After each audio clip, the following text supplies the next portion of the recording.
anem a la fase 5, que és documentació i presentació. Això és una mica Pedro Grullo també, però val la pena que us hi passeu per davant i que sempre diem que estigueu de pressupostos més detallat perquè veieu més toqueu més matèria sobre què s'ha de fer. Què vol dir documentació? És a dir, tu per presentar una convocatòria normalment t'has d'identificar davant de l'entitat que t'està convocant. Si és a Europa, doncs tindràs que fer-te un usuari de la plataforma X i donar les teves dades, una persona de contacte, un NIF, donar una sèrie de dades administratives, ¿vale?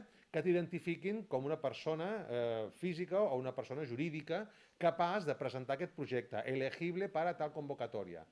¿Vale? Lògicament, si tu presentes un NIF d'empresa, et diran, ets una empresa i aquesta convocatòria no és d'empresa, no et pots presentar, no ets elegible. ¿Vale? T'has d'identificar, el primer.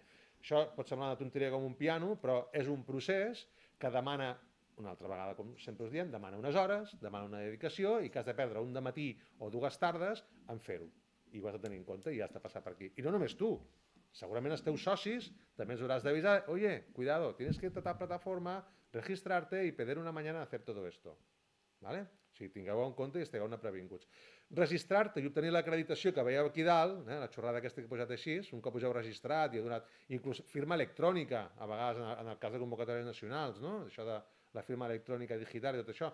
Un cop us heu acreditat, us envien, sí, ja estàs acreditado, ya sé quién eres un usuario, y ahora puedes presentar los papeles que quieras. No? Pots enviar, quan tinguis el projecte acabat, ja podràs enviar el projecte. Si no, no et pots presentar. ¿Vale? Per què us ho dic? Perquè més d'una vegada, 2 dies abans, ui, que és que havia que registrar-se. I a més, de tot corre, acabar los presupuestos, corre, todos los mapas, todos los PDFs, a més, corre, tu regístrame allí. Una altra vegada, previnguts, ho haureu de passar i són hores que hi dedicareu. Un cop estigueu registrats, esteu preparats per ajuntar la documentació. Això és un embut de mitjans, com veieu aquí, ¿vale? És un embut on rebreu PDFs de un proveedor de servicios de una pieza de no sé cuántos. Rebreu mapes o de cartografia GIS de l'equip de no sé què. Rebreu Words amb 5 formats diferents, Word Excel, Google Words, Word no sé quantos, i una con tabuladores i altra con negrita i cadascú de son pare i de sa mare. Una altra vegada, previnguts. Haureu d'ajuntar-ho tot en un sol document, haureu d'unificar format, aquest format haurà d'obeir, com veieu aquí, donar format oficial, haurà d'obeir el format oficial de la convocatòria, tindràs el seu tamany de lletra, les seves plantilles, els seus marges, els seus espais, i a vegades que et diuen 1.000 paraules o 1.000 caràcters i t'has d'ajustar allò, ¿vale? I... Sí. Dic perquè el més eficient és tenir un format ja establert i enviar, compartir, perquè moltes vegades fent un repositori online que pots compartir i poden accedir i tal, als socis per fer omplir documents. Però tu enviaràs un model amb unes... I tu diràs, vull que tothom escrigui en Arial 10 perquè és el que s'ha de fer a la proposta. I tornaran un que t'ha fet un Open no sé què amb un Calibri 28 perquè le gusta más. O perquè, ai, no me había dado cuenta. No me había dado cuenta, però jo ja tinc el marrón a sobre i he de dedicar mitja hora a modificar el teu format i se me salta. Bueno, són xorrades que són consumidores de temps i el que volem sempre en aquest curs és preparar-vos, advertir-vos, avisar-vos, formar-vos que tot això us passarà. I al principi de tot que dèiem què necessito per presentar un projecte? Primer, temps i paciència. Això és el primer. Vale? Un truqui que us pot servir és, abans de que us arribi la data límit, molt abans, si pot ser setmanes abans, agafeu un projecte en blanc, un Word en blanc, un PDF en blanc, amb el vostre propi usuari, amb la vostra credencial ja, presenteu el projecte en blanco, projecte test. Me llamo Pepe i presento el projecte test. No passa res. I passeu totes les pantalles, com si fos un videojoc, de presentació del projecte. Aquí adjúntame el proyecto, ahora adjúntame los currículums, ahora adjúntame un mapa, ara da media vuelta i salta la pata coja, ara fer no sé què, ara fer no sé quantos. I arribeu fins al final, fins que us digui proyecto presentado. I només en aquest moment estareu segurs de que heu vist tot fins al final. Perquè passa i passarà, i ens ha passat, que estàs a tititi i dius, pantalla, y ahora un resumen ejecutivo del proyecto. Si falta una hora para acabar esto, que se acaba a las 3 horas de Bruselas, no sé què. Oye, tío, hay que preparar un resumen, corre. Passa i passarà. Llavors, consell és que feu una prova en blanc, que ho prepareu tot i que arribeu fins al final. Proyecto presentado. I després et diran, ¿usted ha presentado el proyecto en blanco? Bueno, sí, ja lo sé, que era en blanco, però aquell caduca, queda mort, i el bo és el que presentarem després. ¿Vale? I ja està. Ara podem entrar a la diversió, que és l'Excel, que aquí és on disfrutareu. ¿Vale? Llavors, bueno, tenim aquí un Excel que jo en teoria me l'he baixat. On me l'he... Aquí, sí, me l'he baixat, sí. Perquè estigui online. Ah, si encara estic aquí al PowerPoint. Això de tenir dues pantalles. Pam, aquí el tenim. Bueno, benvinguts. Miquel, tot teu. Això és un fake, sí, és un projecte real, simplement és una mica d'un exemple de que normalment fem nosaltres. A dalt de tot, el primer que surt a dalt de tot són el que comentava, els límits, quin és el mínim, quin és el màxim, quin és el finançament, què s'entén per subcontractació, bueno, aquí no l'he posat, sí, bueno, opció 2, això té a veure amb el document, quin és el màxim de subcontractació, i el primer que fem és, quins serien una miqueta els work packers, no? Els paquets de feina. Hem posat el primer que és de gestió, l'últim que és de comunicació, i després tenim dos socis, que el soci 1 és el que té més pes dintre del projecte. Llavors, el primer que fem és avaluar, seria aquest punt de personal, d'estaff 1, 2, 3, que posa 150, 150, són les hores de dedicació dintre del projecte. Si em posa un projecte d'un any, una cosa així, un projecte pintor. El que fem és avaluar dintre de cada work package quines hores de dedicació tindrem. Això ho posem i m'he perdut. No, perdó. I després fem el càlcul de què és el cost anual. El cost anual, com hem dit, sempre és cost total de l'empresa, és a dir, el sou brut que té la persona amb els costos de seguretat social, dividit per les hores anuals de feina. Aquestes hores anuals és potser el concepte més divertit, sí, perquè canvia de convocatòria i entitat a entitat. Hi ha convocatòries que està definit d'una forma, i altres que te deixen dir el que seria el conveni. Això depèn de cada entitat. En aquest cas hem fet servir una que és, hem suposat un conveni de 1.680 hores, hi ha un que és aquest, no me'n recordo, que és el que pots fer feina a l'any, i hem suposat el soci 2 és una entitat pública que té definit 1.640 hores a l'any. Crec que això ja no n'hi ha, però abans n'hi havia. Crec que el CSIC ara són 1.500, una cosa així, per tot el CSIC. Si estava cercant això, que era la pàgina 20 i pico, teníeu aquest tema del personal aquí, el de les hores aquestes, hores efectives, tot això que xerraves. Sí, aquestes hores anuals de vegades és que porta una mica de confusió a l'hora de calcular quins són el teu cost d'hora. I cada convocatòria estan una mica com agrupades, hi ha convocatòries nacionals, hi ha convocatòries europees, més o menys estan com agrupades, com es calcula, però heu de mirar i normalment sempre s'explica. Doncs, hem fet el càlcul cost-hora, que seria aquesta part a dalt, cada entitat té dues categories, i multiplicat, si baixes una miqueta, multiplicat per les hores de dedicació, doncs tenim quin és el cost d'aquestes hores de dedicació i a les altres són el cost de personal per cadascun dels socis i paquets de feina. O sigui, aquest quadre que estic assenyalant ara, això són les hores que dedica cada membre de personal a cada paquet. Vale, i ho multipliques per aquestes xifres d'aquí dalt, vale. Per treure el cost hora aquest, vale, exacte. Vale. Vale.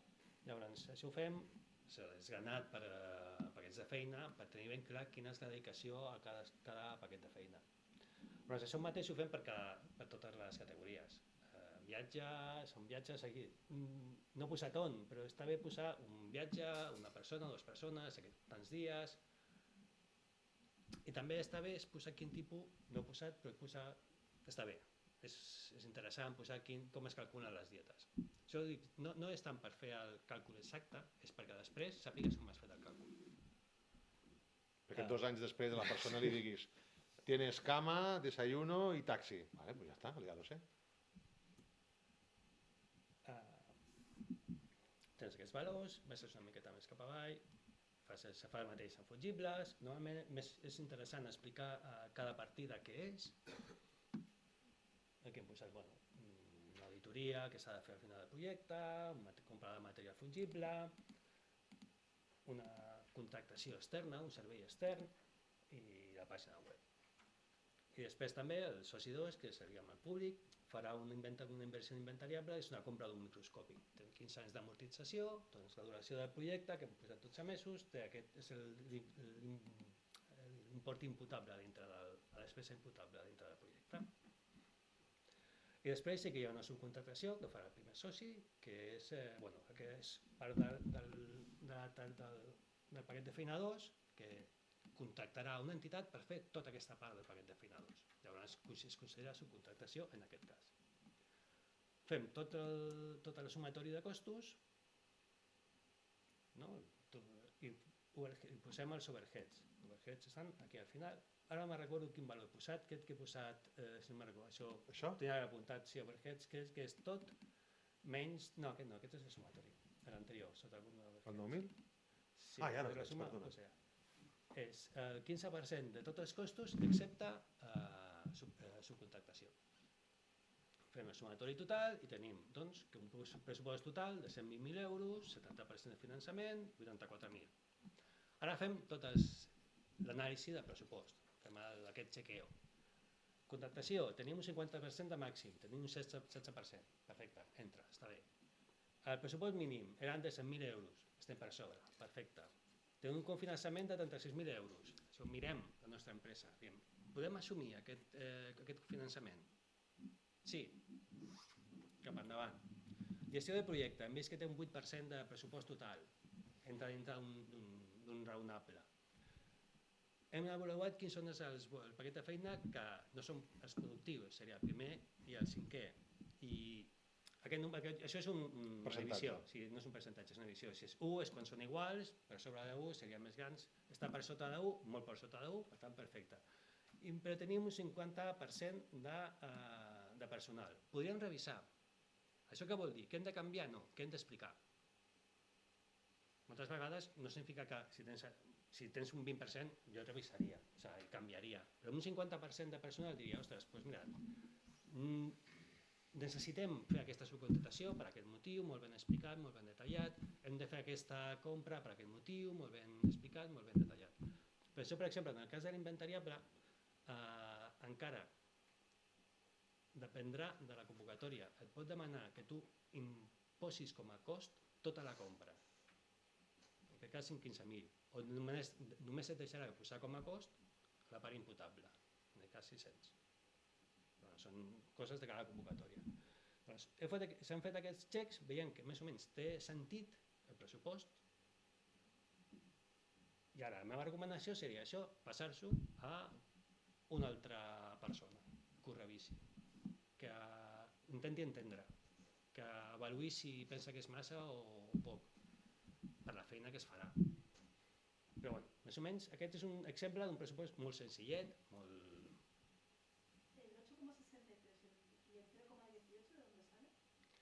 La gestió de projecte és el total que fa l'UPU dividit per total del projecte. I l'altre m'has dit? El de sota, el no productiu. No productiu això és l'UPPU més l'UP5 dividit per la resta d'UPPs. UPPU i 5 són els de gestió i comunicació, les que no podríem dir no productius, que es dediquen a no executar accions de crear res. Això que és puro management, necessari, i pura comunicació, obligatòria i necessària també. Però que no ens hem de passar de la seva rellevància. Per la vostra experiència, un projecte que s'anirà endavant, el pressupost està ben fet, s'arrapa el 100%. El 100% de què demanes o el 100% de... Hi ha ajustos. Després te poden, com hi dius tu? El 100% hi ha realment poques convocatòries que donin el 100% del pressupost. Normalment van sempre a un tant per cent, que pot variar des de 25, si ets una gran empresa, convocatòries que estan molt poc de mercat, fins a un 85, 90, algunes convocatòries. D'això depèn de qui sigui l'òrgan convocant. Si és una europea tindràs el 100% del que et donaran. Si dona un 75%, és una europea tindràs el 75%.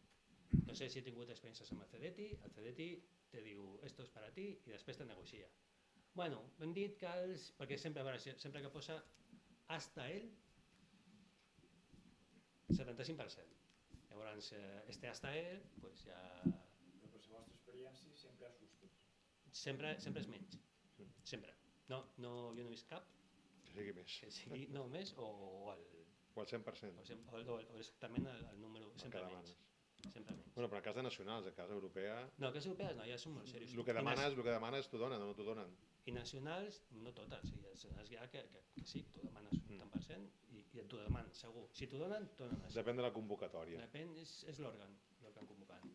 Això, el CDT ho sol fer, no en totes les convocatòries, perquè el Neotec, bueno, el Neotec depèn l'any. El que s'intenten és concedir el màxim de convocatòries possibles. Llavors, si veuen que baixen una miqueta, Poden abarcar més poden projectes. marcar més projectes, ho faran. O sigui, reduir l'assignació als projectes per repartir-ho més, quedi més repartit. Llavors és això, que 100% del que tu demanes és raro. És raro. Una vegada sí que ha passat que vam demanar un percentatge, se'ns va concedir, van haver-hi al·legacions per part d'altres projectes, van al·legar deficiències de forma que sigui, i finalment es va augmentar l'assignació. Però perquè al final va quedar pressupost desert, entre cometes, va caure algun projecte. Penso que va ser un projecte que va denunciar amb un altre, no sé què va passar. Llavors, un projecte va caure i el que tenia assignat aquest projecte es va tornar a repartir entre tots. Potser va pujar un 2%, un 3%, no me'n recordo, però era una cosa anecdòtica. Tot i això, estava per sota del màxim que demanàvem nosaltres.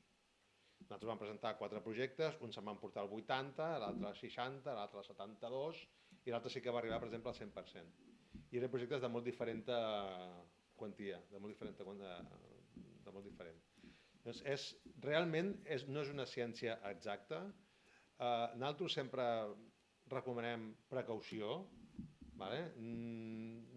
No sabem mai el resultat esperable i el que ens trobarem.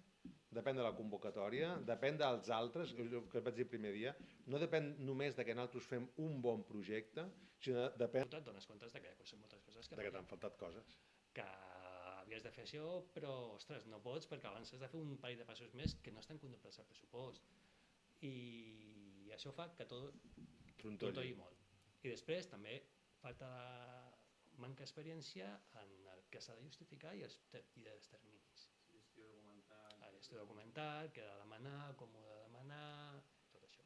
Per exemple... No és complicat, però és molta cosa, moltes vegades és molta cosa i tens un plaç de temps, tens ahí un termini i si no has fet feina abans, que és quan t'arribes als mesos, al moment i dius, ostres, em falten coses, no està bé. Si la factura que presenten no detalla exactament.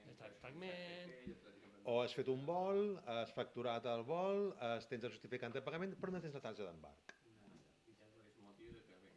O hi ha una cosa molt habitual que dius, bueno, i arriba l'auditor i diu, vull el llibre de comptes per veure la comptabilitat separada. I l'empresa mira el gestor i el gestor diu, a mi què m'estàs mirant? Tu vas dir al principi de tot, bueno, però jo ara que no sé, ja està el lío. Clar, si això es mira abans, és a dir, si es fan terminis, si és un any de projecte, bueno, fem cada 3 mesos fem una mica de, no fa falta recuperar-ho tot, però una mica de revisió. Llavors és quan dius, bueno, i comptabilitat separada, hòstia, bueno, perdrem això, però ja comencem ara a fer-ho una mica millor. O podem preparar un motiu, explicar el motiu, perquè a vegades, normalment, l'experiència que tenim sempre és que no van a putejar. Quan fan una auditoria, quan fan una revisió, l'objectiu és que es donin els diners i que surti tot bé. I normalment tota la relació és molt amigable. I si poden ajudar, ajuden. Això és una cosa que sí, que tu trobes. T'ajuden, intenten que surti bé. No està tot bé, però aconsegueixes explicar-ho. Vinga, va, ho accepto. Intenteu sempre posar-vos en el lloc de l'auditor. Intenteu sempre posar-vos en el lloc de l'entitat convocant. Tens una bossa de dobbers i convoques un concurs de projectes, etc. I assignes dobbers a un projecte en concret. Però sempre t'has de posar en el paper de Per què amb aquest projecte li donem els dobbers? Per què li acceptem aquesta justificació o no li acceptem? El que dèiem abans, ha demostrat amb anterioritat que la transparència i la bona intenció i la bona fe de preveure les coses? Són aquest tipus de coses que, si després aquesta entitat convocant resulta que ha de retirar dobbers d'un projecte per defectes de forma en la justificació, és un manxón per l'entitat convocant. O no s'ha explicat bé, o les bases no estan clares. Home, una empresa puntual, un projecte, una fundació puntual, bé, però si de cop i volta comencen a caure moltes empreses que se retiren dobbers que estaven assignats i no arriben a l'usuari final, doncs l'any que ve, o aquells grans períodes de 3-5 anys que dèiem al principi, potser els redueixen la quantitat perquè no semblen capaços de gestionar aquesta quantitat de dobbers.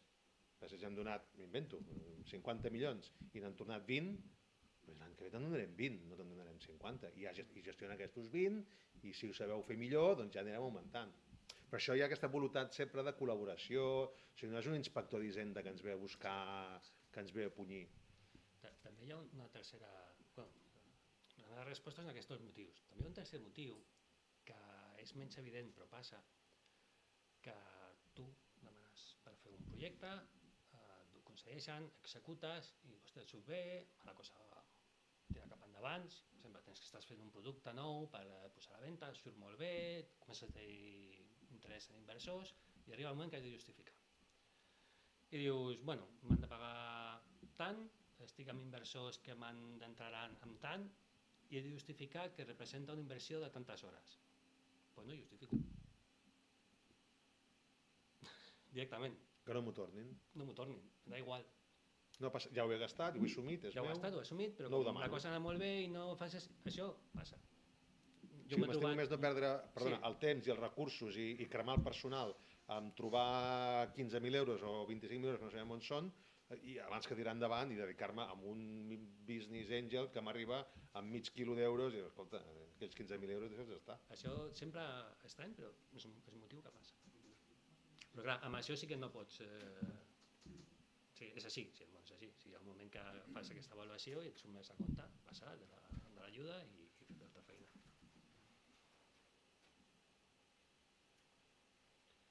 Us aniran sortint preguntes, sobretot quan ens enfronteu amb això, les hores de personal, els costos de personal, això són les grans preguntes, i bàsicament el consell que sempre donem és això, recórrer a les taules d'hores, els convenis de cada sector, on et diuen les hores que dedica cada treballador per les taules salarials, per les dedicacions, i fer les divisions, i no us torneu molt bojos amb el pressupost en quant a la seva exactitud, a buscar la xifra exacta, si preocupeu-vos de desgranar-ho, del detall.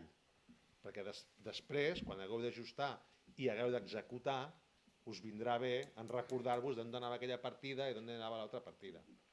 No us preocupi tant la xifra exacta, perquè no és el més rellevant en aquest moment. Més cosetes? Sí. A l'hora de presentar, a l'hora de descriure-lo, no allargar, no fer-ho més gros de lo que és. Això és molt important. Això virtualment, però si jo físicament, per exemple, en paper, suport de paper, he de presentar, jo el vaig dir, virtualment, si hi ha un estudi fet d'aquest tema, a la finalitat que és sí. per l'enllaç. Sí. Però si ho duc en paper, en un moment donat, arribar-li totes, saps què t'he dit, que va ser més? Sí, no, el pes ja fa molt temps que el pes no dona puntuació, dona la qualitat. I ja abans sí que passava que la gent, diguem, inundava els avaladors amb papers i es tornaven boixos i bueno, ja tot el temps passa i tothom aprèn i agafa més experiència i els nous ja aprenen dels vells i ara, no, la qualitat. Si tu tens un enllaç que és clau per tu perquè aquest enllaç explica una base important de la teva feina, un enllaç, un estudi científic, el que sigui, poses l'enllaç i ho dius, aquest és important perquè explica tal, i poses l'enllaç. Ells ja ho miraran i ja tindran les seves conclusions i tal, però això de tirar-los paper, no. I de fet, sí, hi ha moltes convocatòries que diuen mirarem Tens un fins a la límit. pàgina 30, Sí, a partir tens un d'allà límit. No t'ho mires. no es llegeix. Jo me referia a relleno, ¿vale? de la part científica d'estudis que t'han servit de base per fer el que hem fet. Això Tu tindràs envia'ls que la referència. tindràs que explicar dintre de l'estat de l'art, tindràs que explicar dintre d'antecedents, és possible que tinguis aquest... Treballat, les bases científiques. Però jo has d'explicar d'allà i tens un espai. Llavors, tot el que sigui referències externes, poses els enllaços, no adjuntis. I a més, ara per ara tot és digital, és a dir, no serveix de res adjuntar 40 PDFs si tens un enllaç. Home, si és de pagament, si estàs fent referència a una revista de pay-per-view de pagament, si ho pots enviar en una text a PDF a un altre, doncs potser millor, no? Però si no és el cas, posa referències i veuràs que tens un espai molt limitat moltes vegades per explicar aquests punts. O sigui, quina és la meva base científica? Hòstia, potser tens un paràgraf de mitja pàgina. D'aquí has de fer el millor per explicar el millor possible. El principal problema a l'hora d'escriure un problema és la concreció. És el principal mal de cap.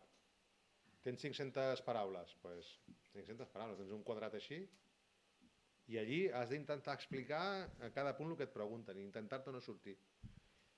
I en temes de justificacions i de publicacions científiques fes referència a la darrera, perquè normalment les publicacions van en cascada, no? Una fa referència a l'anterior i aquella fa referència a l'any 85, després fa referència a un... Ves a la darrera i la més significativa, la que més et correspon, i posa un enllaç. I ja està. En alguns casos molt concrets, doncs, per exemple, en temes de medi ambient i coses així, et demanen adjuntar mapes o adjuntar no sé què, amb annexes. Fitxes de mapes, fitxes de zones, perfecte, però ja tens un format determinat. I t'ho diuen, no pots passar de tantes pàgines. I aquí m'has de posar el mapa, i aquí m'has de posar les coordenades en format total. No... I a més, passa una cosa, que si afegeixes més soroll, la part de senyal, la part interessant, quedarà tapada, quedarà diluïda. No és interessant. És molt important que un projecte tingui dues idees potents, no més. No més, perquè si no la cosa es dilueix. No pots tenir 5 objectius superpower. No és lògic. No és lògic. Has de tenir 1 o 2, com a molt. I defensar-los constantment i que tot vagi dirigit a recolzar allò, aquell castell que posàvem l'altre dia, tot vagi ben assentat, ben fonamentat cap a aquells 2 objectius, 1, el lògic, 2, com a molt. I intentar dirigir els esforços allí. I és un exercici constant, vull dir, i nosaltres ens hi trobem. A vegades, escolta, estàs escrivint i un mateix, quan no és el teu propi projecte, que és d'un client, és més fàcil perquè tens una vista des de fora, en perspectiva, pots veure-ho tot i tens una mica la fredor i el cap fred per poder-ho dirigir d'aquesta forma, no? I posar-nos des del punt de vista de l'avaluador, com us deia sempre. Escolta, què voldrà llegir l'avaluador aquí? Què li podem explicar que sigui d'interès per ell? Per ell, a l'hora de justificar que ens dona els dubtes en altres i no el projecte del cantó. Doncs tenim aquesta fredor. Però tot i així, a vegades, és molt complicat. I quan esteu dins, quan porteu batalles d'anys i anys i esteu dins del vostre projecte lluitant i heu fet aquest discurs 50.000 vegades, és molt complicat enfocar-lo i adaptar-lo a aquella, el que dèiem al principi, aquella convocatòria demana, és una call específica per aconseguir una cosa, uns objectius de l'Agenda 2030 o uns objectius del que vulgueu. Doncs deixar de banda tota la resta i enfocar aquella part del vostre projecte, de la vostra empresa, de la vostra startup, el que sigui, que només es dediqui en aquesta ocasió només amb allò. La resta és collonuda, però allí només m'heu d'explicar allò. Si expliqueu la resta, us diluïu i amb l'avaluador li quedarà raro. I esteu perdent espai, que dèiem, esteu perdent contingut, parlant d'una cosa que l'avaluador no us puntuarà. Sí, per això insistíem que és molt bona idea que un cop finalitzat el projecte un extern Això és molt important. perquè moltes vegades, i ho entenc perquè són els vostres fills, Llavors, penseu que hi ha coses molt rellevants o és molt habitual que un promotor es perdi en les idees de base, en el dir, però amb això, mira, van trobar l'altre, Sí. va sortir Sí. una idea mirant el no Sí. sé què i això ho explica, i No, aconseguirem... i moltes... Perdona, I dius, clar, el problema és simplement és que falta una visió freda des de fora. Un extern, moltes vegades el promotor se centra molt en explicar allò que li ha costat més d'aconseguir. també. És que esto que llegarà hasta aquí, no sé... Segurament, però no és el més rellevant pel projecte, no és el més rellevant pels objectius del projecte concret, petit i estret, allò de la fletxa, no? del punto de mira de l'objectiu, pels conceptes estret que estem mirant en aquesta ocasió. Comenta-ho, introdueixo, però no que sigui una part troncal del teu projecte. Potser l'interessant és una altra cosa que no t'ha costat tant, que és més inherent en el teu projecte i que l'has de destacar i que l'has de reforçar. Que tu la dones per suposta. Això no cal explicar-ho. No, explica-ho. Explica-ho, perquè potser tu ho dones per suposat, que és una cosa que tens assumidíssima, i potser és el fet innovador, és el fet diferencial, és el que marca diferència amb altres projectes. Vale? És una gimnàsia mental forta, interessant, i el que es diu en Miquel diverses vegades, sobretot en acabar, nosaltres sempre recomanem acabar unes 48 hores abans, si no més, perquè us ho revisi algú de fora. A veure si algú de fora pot entendre, no el projecte, sinó entendre l'objectiu, entendre l'argumentari, per què és fort el projecte. En general, sí, ho entenem, però has entès quin és l'eix troncal, què defenso aquí, quina és la justificació final de per què sóc el guanyador d'aquesta convocatòria, per què a mi, per què el meu projecte no el projecte del costat? Aquesta és la clau. O sigui, sap greu dir-ho, però és una competició. I heu de ser millors, més ràpids, més forts i més endevinats, més acertats que el que teniu al vostre costat. És l'única forma de plantejar-s'ho.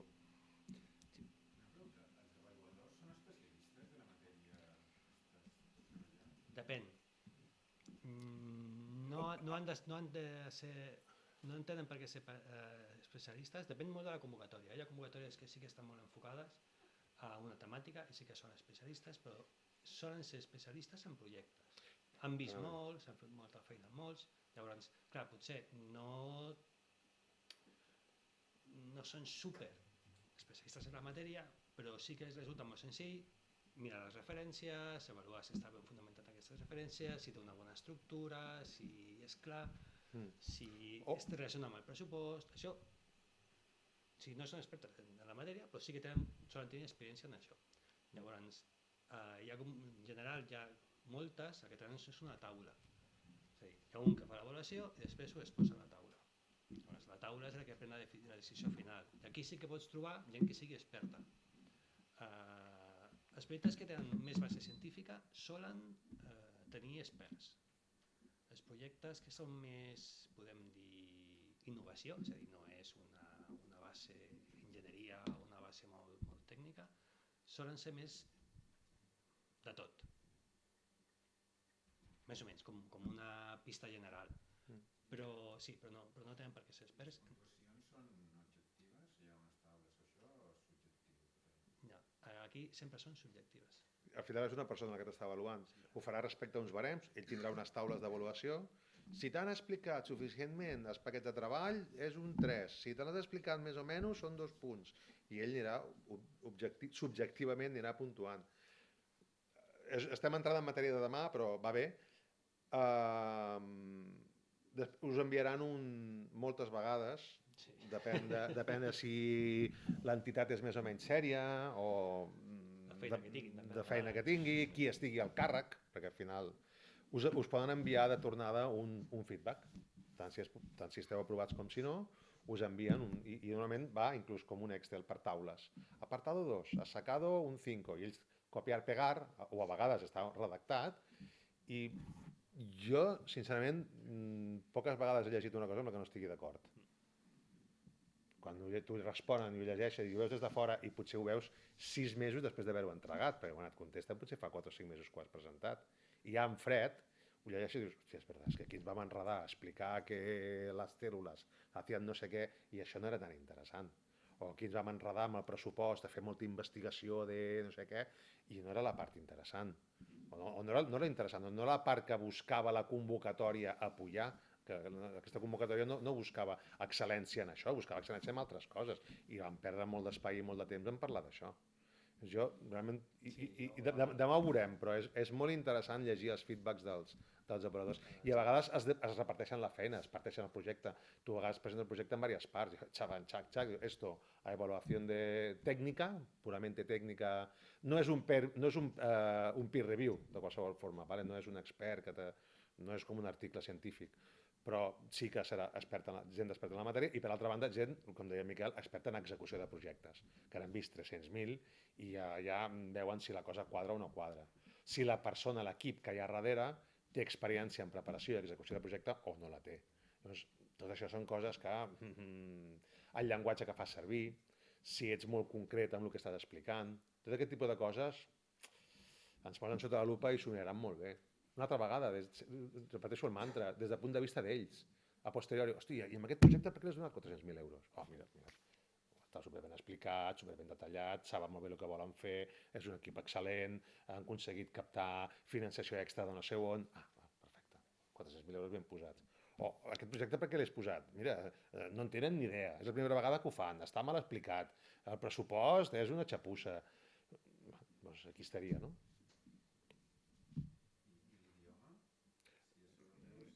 Si és a Europa, anglès, 100%. No 100%. Bueno, a vegades... Normalment a Europa sempre pots presentar en l'idioma oficial. ¿Vale? Sempre es pot presentar en l'idioma oficial. Sí que és cert que en la gran majoria de convocatòries es recomana que sigui anglès. Per motiu que hem comentat sempre, fer la vida més fàcil als avaluadors. Si tu presentes en castellà, només poden enviar a avaluadors que parlin castellà. Això per la comissió és més complicat. Si presentes en anglès, envien a tothom. I entrem en política. El govern espanyol i crec que ara està una mica més tranquil, però ha fet molta pressió molt temps per donar pes a l'espanyol. I a vegades que et demanaven directament, deien, presenta en castellà a Europa. Jo, si ho he fet, en convocatòries que han fet molta pressió, però normalment sempre hem decidit presentar en anglès. La meva recomanació, si podeu, presenteu en anglès. No volen un anglès d'Oxford. No volen que sigueu aquí... El que volen és que s'entengui. Frases curtes, sobretot. Sobretot frases curtes. Si pot tractar un anglès senzillet, que s'entén, perfecte. No fa falta aquí ser... Però al igual que si es pot fer una revisió, una llegida d'un extern, doncs aquest extern també sap anglès i pot ajudar, perfecte. No us puntuarà malament expressions incorrectes o frases fetes o frases als verbs. No.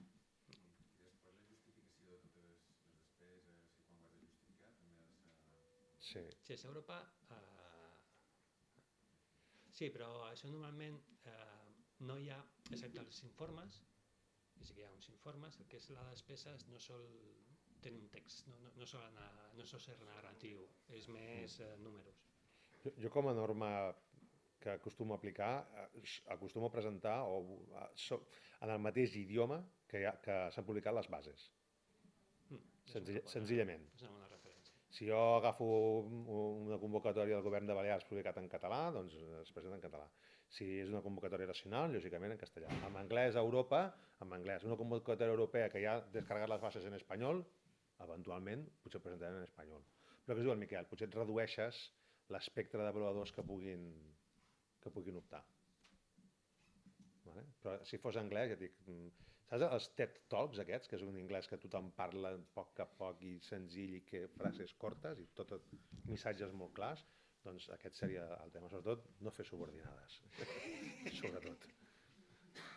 Because, we, after, and because... No. Punt, seguidor, punt, seguidor. Molt bé, penso que podem donar per tancat avui si no hi ha res més. Gràcies, fins dimecres.